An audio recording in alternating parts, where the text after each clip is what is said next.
જામનગરના મોડા ગામમાં અજાભાઈ સોની બહુ સારા સત્સંગી હતા. તેઓ પોતાના ધંધા વ્યવસાય કરતા થકા અખંડ સ્વામિનારાયણ સ્વામિનારાયણ એમ ભજન કર્યા કરતા. ગામમાં અવારનવાર સંતો વિચરણ કરવા પધારે ત્યારે તેઓ સંતો પાસે બેસીને શ્રીહરિના મહિમાની વાતો સાંભળી પોતાને વિશે શ્રીહરિના ભગવાનપણાના નિશ્ચયને અતિ દ્રઢ કરતા. સંવંત 1916ની સાલમાં એક વખત અજાભાઈને શરીરે મંદવાડ થયો ને દેહ મેલવાનો વખત થયો. ત્યારે શ્રીજી મહારાજ હાથીની અંબાડીએ રથ લઈને તેડવા આવ્યા.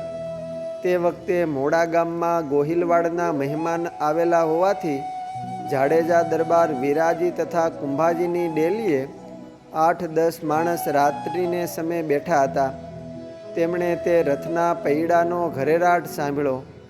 ત્યારે સૌ વિચાર કરવા માંડ્યા જે આ મધરાત ટાણે આવો રથનો ઘરેરાટ ક્યાં થયો હશે.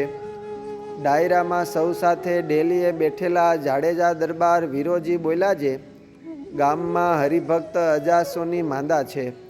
તે રખેને શ્રીજી મહારાજ તેને તેડવા આવ્યા હોય એમ વાત કરે છે. તેવામાં જ અજાસોનીએ દેહ મેલો ને સોનીના ઘરે પોકરાણ પડ્યું.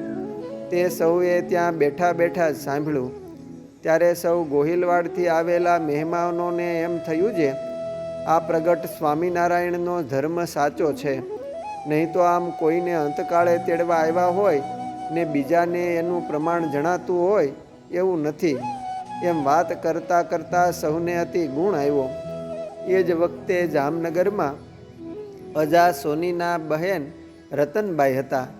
તેમને પણ શ્રીજી મહારાજના દર્શન થયા ને જણાયું છે શ્રીજી મહારાજ મારા ભાઈને ધામમાં તેડી ગયા. ત્યારે તેણે સવારે પોતાના ઘરમાં સૌને વાત કરી છે ગઈ રાત્રિએ મારા ભાઈએ દેહ મેલો છે. પછી તેના સમાચાર આવ્યા. એવી રીતે શ્રીજી મહારાજ પરચા આપીને પોતાના ભક્તોને ધામમાં તેડી જાય છે.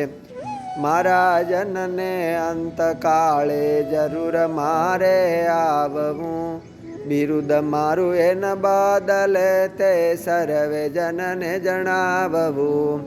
અસ્તુ. જય સ્વામિનારાયણ. શ્રી હરિ ચરિત્ર ચિંતામણીમાંથી.